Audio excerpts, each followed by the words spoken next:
વર્ષના ભારતીય જનતા પાર્ટીના શાસનમાં જે શોષણ એ લોકોએ કર્યું છે એ આર્થિક શોષણ ગુજરાતને જે લૂંટ્યું છે, લૂંટીને પૈસા જે ભેગા કર્યા છે, કે પછી દૂધ સંઘોની અંદર ભેગા કર્યા હોય, કે પછી એપીએમસીની અંદર ભેગા કર્યા હોય, રોડ રસ્તાના કોન્ટ્રાક્ટથી ભેગા કર્યા હોય, બધી જ રીતે કોઈ એવું ડિપાર્ટમેન્ટ કે કોઈ એવો વિભાગ નથી રાખ્યો કે જેમાં ભારતીય જનતા પાર્ટીના કાર્યકર્તાઓ અને નેતાઓ અને સરકારના જે મુખ્ય અધિકારીઓ છે એ મળીને લૂંટ ના કરતા. સૌ જાણે છે ભાજપ એટલે ભ્રષ્ટાચાર. ગુજરાત એ ભ્રષ્ટાચારનું એક મોડલ બની ગયું છે. તેમ છતાં લોકો ગુજરાતના કાં તો પછી આપણા લોકો જે છે પોલિટિકલી જાગૃત નથી, ક્યાંક અમે જાગૃત કરવામાં નિષ્ફળ ગયા હોય એવું પણ બની શકે. પરંતુ ધાક ધમકીઓ, એસીબી ક્રાઇમ વાળા આવીને બધા અધિકારીઓને ઉપાડી જાય, ઉમેદવારોને ઉપાડી જાય, એના સગાવાલાને ઉપાડી જાય, એટલા બધા પ્રેશર આવે. સામાન્ય જિલ્લા પંચાયતની સીટમાં 25-25 લાખ 50-50 લાખની ઓફર આવે, કોર્પોરેશનમાં ઓફર આવે. આ ઓફર શેના માટે? ચૂંટણીઓ બંધ રખાવીને બિનહરીફ થઈ જવાનું ભારતીય જનતા પાર્ટીને આટલું બધું ચાણક શેના માટે વિચારવા જેવું છે. બીજું કે જ્યાં બિનહરીફ થાય છે. સ્થાનિક સ્વરાજની ચૂંટણીમાં કોંગ્રેસના ફરી એકવાર સુપડા સાફ થયા છે અને ફરી એકવાર જનતાએ ભાજપની વિકાસ યાત્રા પર ભરોસો જતાવ્યો છે. જો કે કોંગ્રેસની આ હારને લઈને તેના નેતા લાલજી દેસાઈએ ભાજપને આડે હાથ લીધી હતી અને ખૂબ પ્રહાર કર્યા હતા. સાથે જ આમ આદમી પાર્ટીને ભાજપની બી ટીમ ગણાવી તેની પણ ધૂળ કાઢી છે. શું આરોપ લગાવ્યા છે લાલજી દેસાઈએ અને કોંગ્રેસના નેતાઓને લઈને શું કહ્યું છે તે સાંભળો.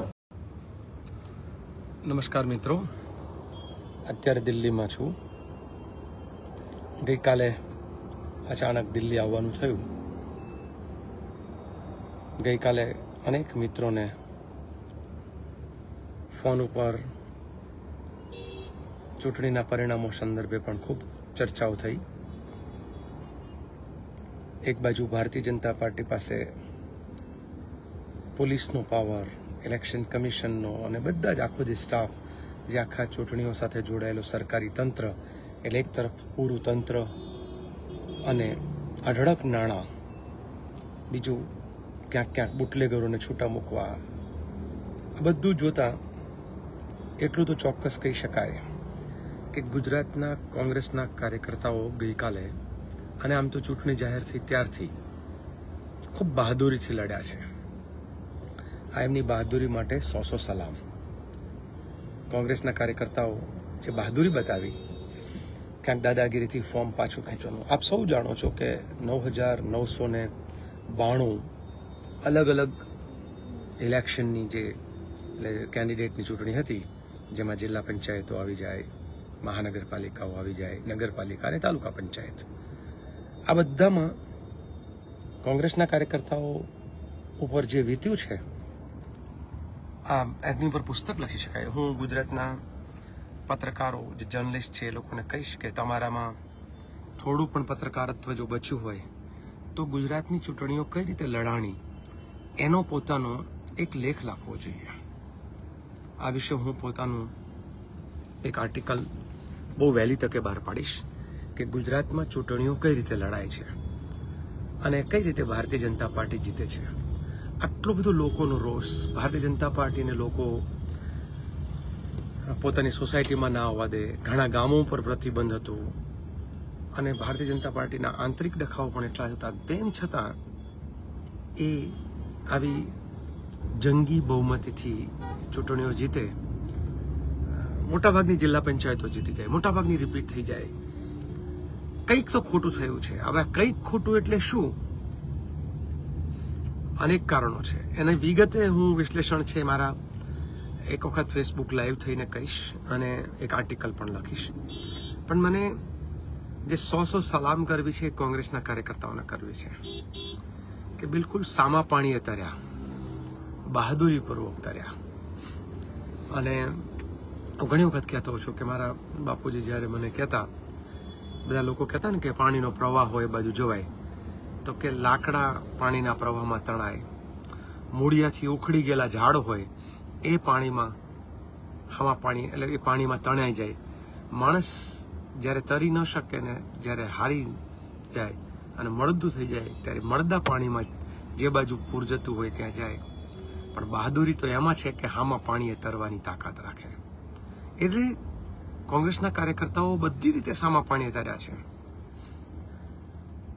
30 વર્ષના ભારતીય જનતા પાર્ટીના શાસનમાં જે શોષણ એ લોકોએ કર્યું છે, એ આર્થિક શોષણ, ગુજરાતને જે લૂંટ્યું છે, લૂંટીને પૈસા જે ભેગા કર્યા છે, એ પછી દૂધ સંઘોની અંદર ભેગા કર્યા હોય કે પછી એપીએમસીની અંદર ભેગા કર્યા હોય કે રોડ રસ્તાના કોન્ટ્રાક્ટથી ભેગા કર્યા હોય, બધી જ રીતે કોઈ એવું ડિપાર્ટમેન્ટ કે કોઈ એવો વિભાગ નથી રાખ્યો કે જેમાં ભારતીય જનતા પાર્ટીના કાર્યકર્તાઓ અને નેતાઓ અને સરકારના જે મુખ્ય અધિકારીઓ છે એ મળીને લૂંટ ના કરતા હોય. સૌ જાણે છે કે ભાજપ એટલે ભ્રષ્ટાચાર અને ગુજરાત એ ભ્રષ્ટાચારનું એક મોડલ બની ગયું છે. તેમ છતાં લોકો ગુજરાતના કાં તો પછી આપણા લોકો જે છે પોલિટિકલી જાગૃત નથી, ક્યાંક અમે જાગૃત કરવામાં નિષ્ફળ ગયા હોય એવું પણ બની શકે. પરંતુ ધાક ધમકીઓ, એસીબી, ક્રાઇમ વાળા આવીને પદાધિકારીઓને ઉપાડી જાય, ઉમેદવારોને ઉપાડી જાય, એના સગાવાલાને ઉપાડી જાય, એટલા બધા પ્રેશર આવે. સામાન્ય જિલ્લા પંચાયતની સીટમાં 25-25 લાખ, 50-50 લાખની ઓફર આવે, કોર્પોરેશનમાં ઓફર આવે. આ ઓફર શેના માટે? ચૂંટણીઓ બંધ રખાવીને બિનહરીફ થઈ જવાનું ભારતીય જનતા પાર્ટીને આટલું બધું ચાણક શેના માટે? વિચારવા જેવું છે. બીજું કે જ્યાં બિનહરીફ થાય છે ત્યાં કોઈ કાકોય પૂછવા પછી નથી જતું કે તમારું સુખ દુઃખની વાત જે છે શું છે. કારણ કે લોકો તો દાદાગીરીથી, પૈસા આપીને, ધાક ધમકીથી, સામાજિક દબાણો લાવીને, અરે વેવાઈની પાસે જઈને ત્યાંથી દબાણ લાવે, દીકરા દીકરીના સગા છૂટા કરવા સુધીનું દબાણ લાવે. હદ ને પાર છે. ભારતીય જનતા પાર્ટીને કોઈ પણ રીતે એ જે 700+ જે બિનહરીફ કરાવ્યા એની પાછળનું એકમાત્ર કારણ હતું. અને કારણ એટલે એમને એવું હતું કે કોઈ પણ રીતે ગુજરાતનો માહોલ જે છે એ ખરાબ કરી દઈએ.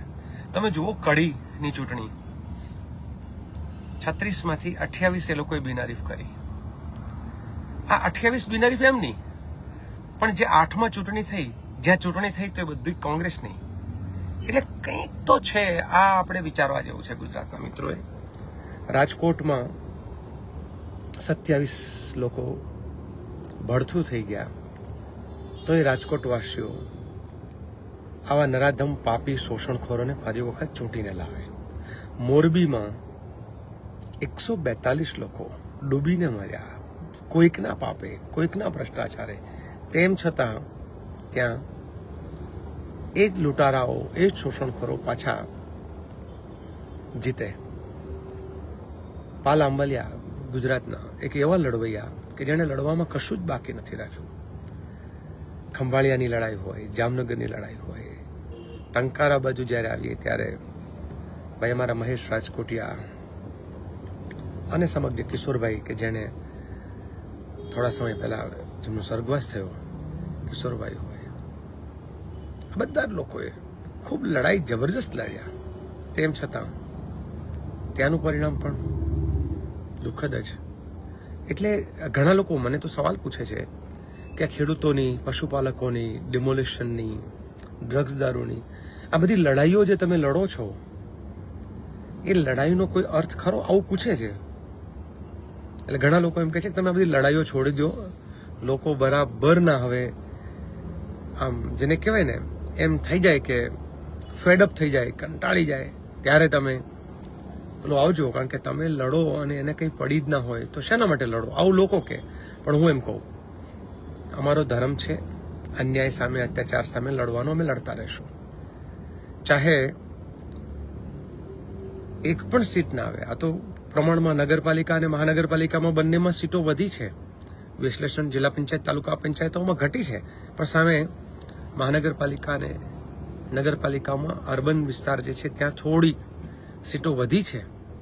પર્સન્ટેજ ઓફ વોટ આજે આવશે ત્યારે ખબર પડશે કે કોંગ્રેસે બહુ સારું લડાઈ લડીને એમાં ફર્ક આવ્યો છે. મોટાભાગની જગ્યાએ સાવરણાની જે સળીઓવાળા છે એણે બી ટીમ તરીકેનું ગજબ કામ કર્યું. એ બી ટીમનું કામ તમે જુઓ, જ્યાં જ્યાં કોંગ્રેસ મજબૂત હતી ત્યાં જ એમણે વધારે તાકાત લગાવી છે. એટલે બહુ જ ક્લિયર છે કે આ લોકોને એક ટાસ્ક આપવામાં આવ્યો છે અને ગુજરાતના લોકો આ ટાસ્કને સમજવાની જરૂર છે. આમ આદમી પાર્ટીના કોઈ ભાઈ પત્રકાર પરિષદમાં એવું કહ્યું કે અમે બીજા નંબરે આવ્યા. ગજબ કહેવાય. મોટાભાગની ડિપોઝિટ ગઈ છતાંય બીજા નંબરે. કોંગ્રેસને જે ટોટલ મહાનગરપાલિકા મળી એની 10મા ભાગની તમારે આવી, એટલે 1/10, તોય તમે બીજા નંબરે. નગરપાલિકાઓમાં પણ કોંગ્રેસના કરતા તમે સાવ નજીવી લઈ આવ્યા તો પણ તમે બીજા નંબરે. જિલ્લા પંચાયતોમાં એક જિલ્લા પંચાયત બની, એના માટે અભિનંદન પાઠવું છું. પણ આખા ગુજરાતમાં ક્યાંક છૂટી છવાઈ 1-2 1-2 અને તોય તમે બીજા નંબરે. હવે ભારતીય જનતા પાર્ટીમાંથી નરેન્દ્રભાઈમાં ફેંકવાની તાલીમ ભાજપવાળાને તો મળી હોય, પણ આ કેજુભાઈની ટીમને પણ મળી જાય એ તો બહુ નવાઈ કહેવાય.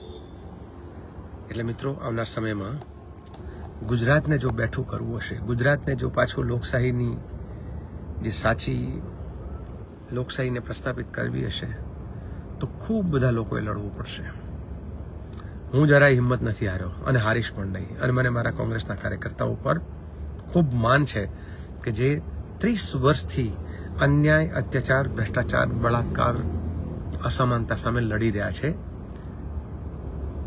બીજી બાજુ ભારતીય જનતા પાર્ટી એની પૂરી તાકાત, મોટાભાગના ઉદ્યોગ ગૃહો એને ખૂબ સપોર્ટ કરે છે. આ લડાઈ જે લડ્યા કોંગ્રેસના કાર્યકર્તાઓ, ત્યારે મેં જોયું બજેટની બાબતમાં 1:100નું પ્રમાણ હતું, 1:10 નહીં. ભારતીય જનતા પાર્ટી 1 કરોડ જ્યારે ખર્ચે ત્યારે કોંગ્રેસનો કાર્યકર્તા માત્ર 1 લાખ ખર્ચી શકે એવી સ્થિતિમાં પણ કોંગ્રેસનો કાર્યકર્તા ગજબનું લડ્યો છે. એટલે હું દરેક લડવૈયાને કહીશ કે કોઈ પણ જાતની બીજી ફરિયાદોમાં પડ્યા વગર આજથી જ આવનાર સમયની લડાઈ માટે તૈયાર થઈ જઈએ. લડેંગે, જીતેંગે. થોડા ઘણા લોકો જે વિડીયોના માધ્યમથી ફ્રસ્ટ્રેટેડ થઈને પોતે નાની મોટી અનાપ શનાપ ચર્ચાઓ કરી રહ્યા છે, નેતાઓ ઉપર કોઈ બ્લેમ કરે છે, કોઈ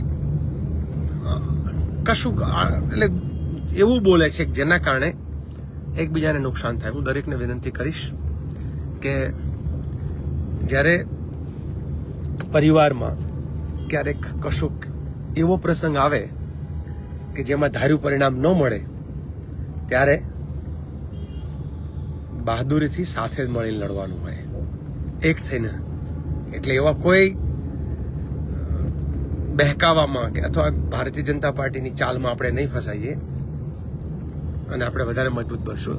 સૌથી આનંદની વાત એ છે કે ગુજરાતમાં હાવણાની હળીઓ જે છે એ સંપૂર્ણપણે 2 જગ્યાને બાદ કરતા વિખાઈ ગઈ છે. અને આવી વિખાઈ ગયેલી હળીઓ હવે ભેગી થવી અઘરી છે. અનેક લોકોએ રાજીનામા આપ્યા છે અને હું ભવિષ્યવાણી પણ કરું છું, નજીકના ભવિષ્યમાં ખૂબ બધી જગ્યાએ ખાસ આદમી પાર્ટીની હાવણાની હળીઓ વિખાઈ જશે. આપ સૌનો આભાર, ધન્યવાદ, જય હિન્દ.